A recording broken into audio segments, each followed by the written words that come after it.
Hey everybody, welcome back to another edition of Bracket Science, where we dissect everything around the college basketball world. We're doing something new today. We are doing a Quickie segment where we just preview some of the games coming forth this holiday weekend, this New Year's Day weekend. All games Friday through Monday. We're going to discuss all of them, make our picks. We have the lines from Fanduel for the games tomorrow night on Friday. We also have the Kenpom lines for the games Saturday, Sunday, and Monday. We're just going to look through them real quick. But first, some breaking news out of college basketball. Potential All-American guard at Illinois, Terrence Shannon, has been charged of rape in Lawrence, Kansas. We don't have a bunch of information on this yet. We know how important Terrence Shannon is to this basketball team. All we know is he went to the Illinois-Kansas football game in Lawrence and now eventually has gotten a rape charge.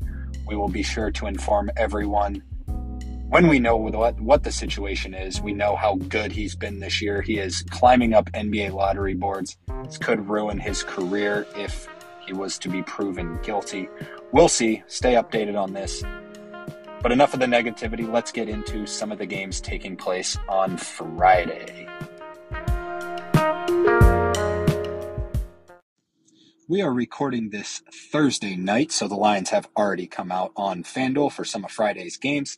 Let's start at 7 o'clock. Radford visits number 18, Clemson. Clemson favored by 16.5 on FanDuel. Catch this game on ACC Network Plus, or you can catch that on ESPN Plus. Radford is currently the second favorite to win the Big South, right behind Winthrop. And we currently have Clemson as a 2 seed in our bracketology. With this being said, I've seen Radford a few times. I like watching Radford. 16.5 seems like too many points. Give me Radford plus 16.5. Also going on at 7 o'clock is McNeese visiting Michigan. Michigan favored by 9.5, and this is on the Big Ten Network. McNeese is the heavy favorite to win the Southland. They're 10-2 on the year. The computers really like McNeese. They're currently 91st at Kenpom. Very good for a mid-major team. And Michigan is 6-6 on the year. We currently have McNeese as a 13 seed in our bracketology, winning the Southland, getting that automatic bid. And Michigan is not even close to the bubble as of right now.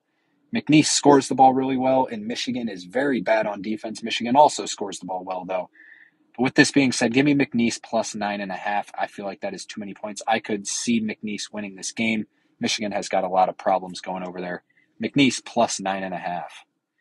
At 8 o'clock, UNC Greensboro visits number 21 Texas. Texas favored by 14.5. You can catch this game out on the Longhorn Network. UNC Greensboro is currently the favorite to win the Southern Conference. And quite frankly, Texas has struggled a lot as of late. They did get Dylan Dessou back, who plays a huge role. He'll play a big role in this game without a doubt. UNC Greensboro is no slouch, though, whatsoever. We have Texas as a 12 seed right now in our bracketology. And they're currently the last team in with a bye in our most recent bracketology. So a win is a necessity for Texas's hopes. With this being said, I will take UNC Greensboro plus 14.5. Not too confidently, just because Texas really needs this win now, and this would be a key win come March. Close one. Give me UNC Greensboro plus 14.5. At 8:30, Washington State visits Utah. Utah favored by 7.5. You can catch this on the Pac-12 Network.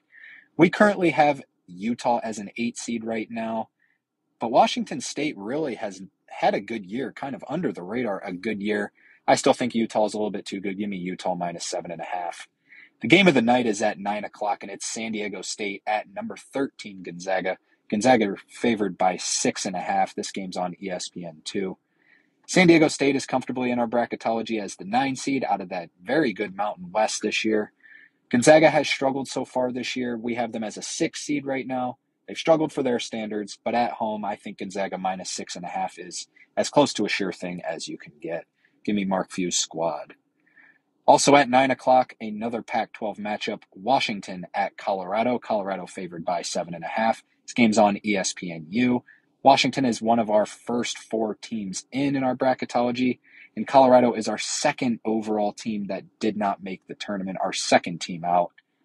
Give me Washington plus 7.5. This feels like too many points for a key Pac-12 matchup. 7.5 feels like a lot. I believe Colorado to be one of the most underrated teams in the nation, but Washington, They beat Gonzaga. They're very good. 7.5 feels like too many points. Let's move on to Saturday. Saturday's lines are not out, but the Kenpom lines are always out, of course. So let's start with at noon, going in chronological order here. At noon, Pitt visits Syracuse on the CW. Pitt favored by 1 at Kenpom.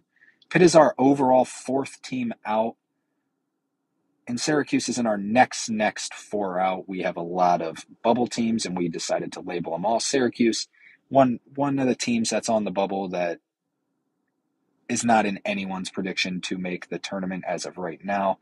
We have them somewhat close, but not really. Pitt is in our first 4 out, being the 4th team out. This should be a great matchup between Blake Hinson and Judah Mintz. Judah Mintz of Syracuse, Blake Hinson of Pitt. They've both been incredible this year. This game's very 50-50. As you can see, the line just -1 for Pitt. But I'll take Syracuse just because it's at home. Should be a very good one. Not too confidently I'm taking Syracuse, but always bet on the home team, and I'll take Syracuse at home plus that 1.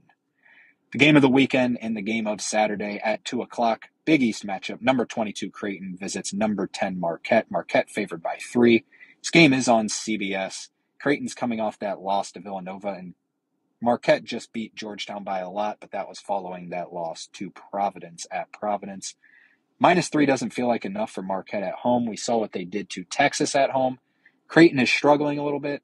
I liked Creighton a lot coming into the year. I still like Creighton a lot, but I think Marquette covers this 3 at home. I'm very excited to watch that game.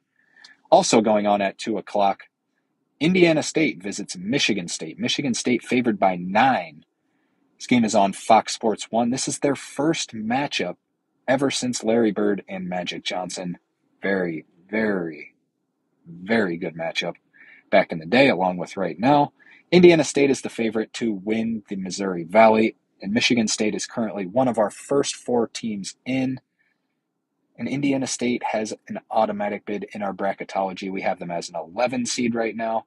This is a big non-conference game for Michigan State, looking to get off of the bubble for, say, Indiana State is very good. They could even sneak in as an at-large team. -9 feels like a very good line in this game with Michigan State at home. We saw what they did to Baylor. It seems very 50-50. I could see Indiana State, for all I know, winning this game. I'll take them plus the 9, not very confidently.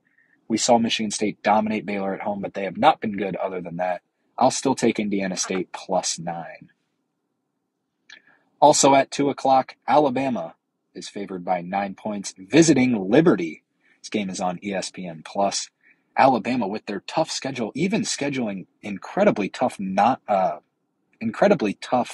mid-major teams, just like Liberty. Liberty is very good. They're expected to win the Conference USA. We currently have both teams in our bracketology right now, Alabama as an 11 seed, and Liberty winning that conference as a 13 seed right now. Just because it's at home, I will take Liberty plus 9. I like this Liberty squad. I think Alabama wins the game, but I will take Liberty plus 9. At 4 o'clock, 2 teams that have a very good chance of winning their conference. Longwood visits Dayton. Dayton favored by 14 on ESPN+. Longwood is in that conference with Radford and Winthrop. Longwood currently has the best record in that conference right now at 12-2, although they are the 3rd favorite to win it all. Dayton is actually favored at Kenpom to win every single game in the Atlantic 10, which is incredible. They got St. Joe, St. Bonaventure in there. Dayton has been under the radar very good this year. Even if they weren't projected to win the A10, I would have them as a at-large bid. So give me Dayton -14. This team shoots the 3 really well. And Longwood, they're 12-2, but they're not that talented. They've played a very weak schedule. I'm very impressed with Dayton so far. I'm taking Dayton -14. At 4 o'clock, an in-state rivalry game. Wichita State visits number 2 Kansas in Allen Fieldhouse. Kansas favored by 12 on ESPN2. Wichita State's 8-4 on the year, and they're not a bad team, but just 12 just doesn't seem like enough. I said that about the Missouri game, and Kansas only won by 9. They were favored by 13.5. I do think Missouri is a little bit better than Wichita State, so I will be taking Kansas -12 in this game. At 4 o'clock, should be a fairly rough game to watch, but it is UCLA at Oregon. Oregon favored by 7. This game is on CBS. I can't believe I'm saying this, but I will take UCLA +7 in this game. Just Oregon has not really impressed me. We're actually recording this right now, and Oregon is playing USC right now. So things may change, but as of right now, give me Mick Cronin's squad +7. That should be a pretty rough watch, to be honest. At 4 o'clock, a battle of mid-majors. Akron and St. Bonaventure on a neutral site in Cleveland. St. Bonaventure favored by 4. This game is on ESPN+. Akron is favored to win the MAC right now, but St. Bonaventure is a very veteran team. They're very solid. They brought back a lot of players from last year. I'm taking Akron +4, though. It's only about 20 minutes from their campus is Cleveland. I think they'll have the home crowd there. I'll take Akron +4. At 5 o'clock, UNC Wilmington at Arkansas. Arkansas favored by 8. Check this game out on the SEC Network. UNCW is favored to win the CAA, and we have them as a 13 seed right now, winning the CAA. Arkansas is currently in our next 4 out as well. We know that UNC Wilmington beat that Kentucky team at Kentucky, but I don't think they're going to win in this tough environment. So give me Arkansas -8. Kind of an iffy line, but I will definitely take Arkansas at home. Final game we'll talk about on Saturday also takes place in Cleveland following that Akron-St. Bonaventure game. Ohio State and West Virginia. Ohio State favored by 11. Check this game out on Fox. Ohio State's currently a 6 seed in our tournament. West Virginia is 5-7 on the year without Bob Huggins. They're just pretty bad straight up. Give me Ohio State -11 in their home state of Ohio, just a little bit up north. Let's move on to Sunday. Sunday, 2 o'clock, couple Pac-12 matchups. Washington State visits Colorado. Colorado favored by 9. This is on the Pac-12 network, so not a lot of people will be able to watch this game. But I believe Colorado is a very underrated team. I'll take them at -9. Washington State, as we said, put together a very, very decent non-conference record so far. But I'll take Colorado -9. I like what they're doing over there. Final game on Sunday. Nothing too great on Sunday, Christmas Eve, or New Year's Eve, 6 o'clock, Washington visits Utah. Utah favored by 6. This is also on the Pac-12 network, so it's a game to just look on your ESPN, CBS Sports app instead, because the Pac-12 network is available to virtually nobody. But I will be taking Washington to cover the points against against Utah in this game, +6. I'll take Washington. As I said earlier, I have Washington covering against Colorado. Now I'll take them against Utah as well. People forget Washington beat that good Gonzaga team. Let's move on. Let's look at New Year's Day, and just absolutely nothing good there. College football will be taking over on that particular holiday. So that is about it for our Pick'em segment. All of our games coming up this weekend. We hope this was a somewhat enjoyable, quick pod.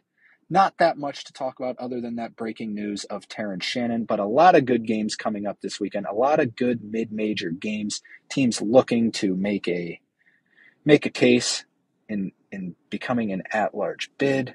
A lot of teams like Longwood playing, Liberty, Akron, Indiana State, all teams favored to win their conference.